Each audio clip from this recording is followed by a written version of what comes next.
Olá amigos, eu sou o César Tiso, começando mais um Guru dos Carros Responde. Para quem não me conhece, sou um jornalista automotivo com mais de 10 anos de experiência na área e resolvi trazer aqui também para o YouTube esse espaço para que nós possamos debater as melhores opções de compra aí entre cada categoria de automóvel, seja ele novo, usado, seminovo, enfim. Um espaço para que a gente aborde as questões dos leitores lá do www.gurudoscarros.com.br e a gente discuta aqui juntos quais são as melhores alternativas para você destinar o seu dinheiro. O automóvel, que é um bem caro, todo mundo aí sempre quer fazer a melhor escolha, né? Então eu gostaria de começar o vídeo de hoje com uma questão enviada pelo Lourenço, que aborda aí uma novidade da Volkswagen. No caso, o nosso leitor lá do site, ele perguntou se vale a pena optar por um Voyage automático na compra com isenção, né? A famosa aí compra PCD, como se diz na gíria, né? Bom, a minha resposta para o Lourenço é o seguinte: eu acho que quem busca custo-benefício, sem dúvida encontra aí na linha Volkswagen, Gol e Voyage com câmbio automático duas ótimas opções. A gente tem o conjunto mecânico que figura no Voyage, no Gol com câmbio automático, é o mesmo conjunto presente no Polo. Então é um motor e câmbio aí relativamente moderno. A gente tem um bom motor 1.6, 16 válvulas, uma caixa automática de 6 marchas. O diferencial dessa transmissão é que ela conta com um modo esportivo e tem também a opção de trocas sequenciais na alavanca ou até mesmo por meio de borboletas no volante, dependendo se você adquirir um pacote opcional. Eu acho que a minha resposta bem objetiva aqui para o Lourenço, eu acho que o Voyage automático é uma opção, sim, muito interessante. Eu acho que vale a pena você destinar o seu dinheiro para ele, sobretudo quem deseja um carro automático mesmo, com uma caixa aí convencional, com conversor de torque, não automatizado, e pagando um preço mais acessível possível, né? No caso do Voyage, a gente fica aí dentro do limite até de R$60 mil, né? Então, R$10 mil a menos do teto para que você possa usufruir aí da isenção do IPI, do ICMS. Uma alternativa que eu acho que vale a pena o Lourenço considerar também, assim como você, que tem aí uma dúvida parecida, é o Toyota Etios Sedan. O Etios Sedan tem um preço muito parecido na sua versão de entrada com o Voyage automático, só que tem uma grande vantagem, a presença dos controles de tração e estabilidade de série.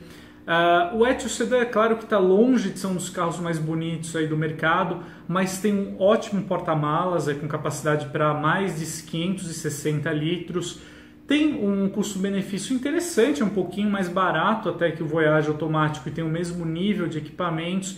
E só que, como eu já disse, né, com a vantagem de contar aí com os controles de tração e estabilidade de série.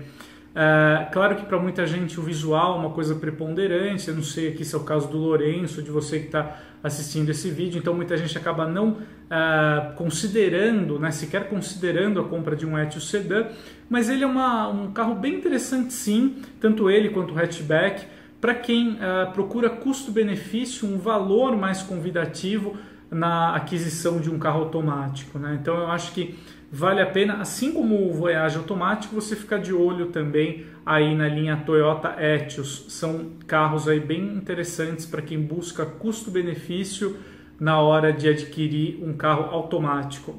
Bom, a segunda questão do vídeo de hoje foi uma dúvida que certamente já deve ter passado na cabeça aí de alguns consumidores que gostam de picapes médias, né? Bom, o Zenilson, ele pergunta o seguinte, ele fala que o perfil dele, ele roda muito pouco, só que ele quer saber se vale a pena ele comprar uma picape a diesel, mesmo com essa característica aí do uso que ele faz, né? O Zenilson, de qualquer forma, ele fala que ele sempre teve um sonho de ter uma picape cabine dupla, diesel, né? Então, eu acho que é o seguinte, é interessante a gente começar analisando alguns aspectos.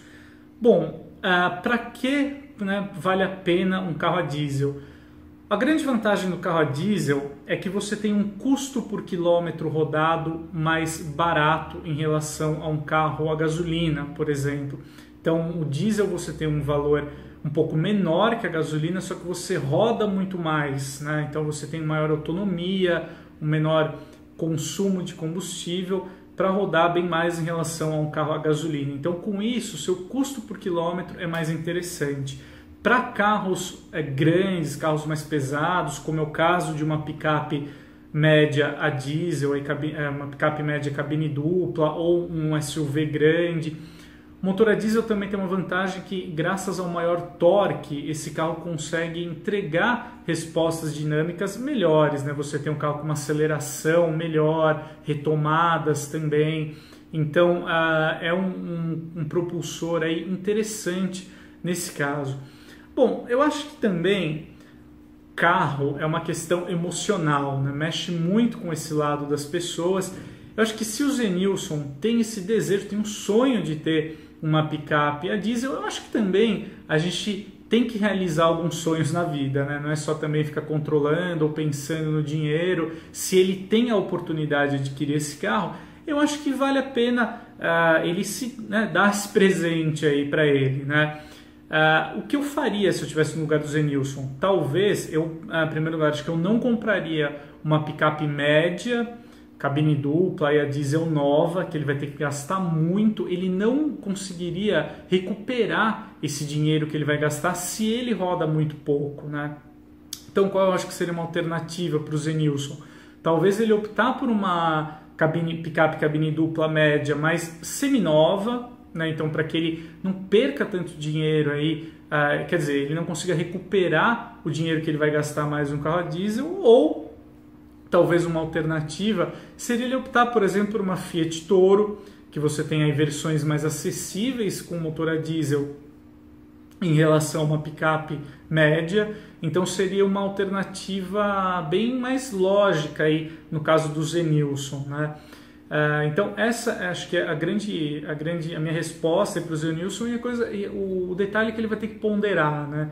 Eu acho que comprar uma picape cabine dupla e a diesel para quem roda pouco, eu acho que não vale a pena. Mas no caso dele, eu acho que talvez aí você optando por um modelo seminovo, um pouco mais rodado, ou uma picape de uma categoria ligeiramente abaixo, no caso aí da Toro, seria uma alternativa interessante para ele ou para você que tem uma dúvida parecida e também deseja uma picape cabine dupla diesel e se encontra em uma situação parecida com o nosso leitor.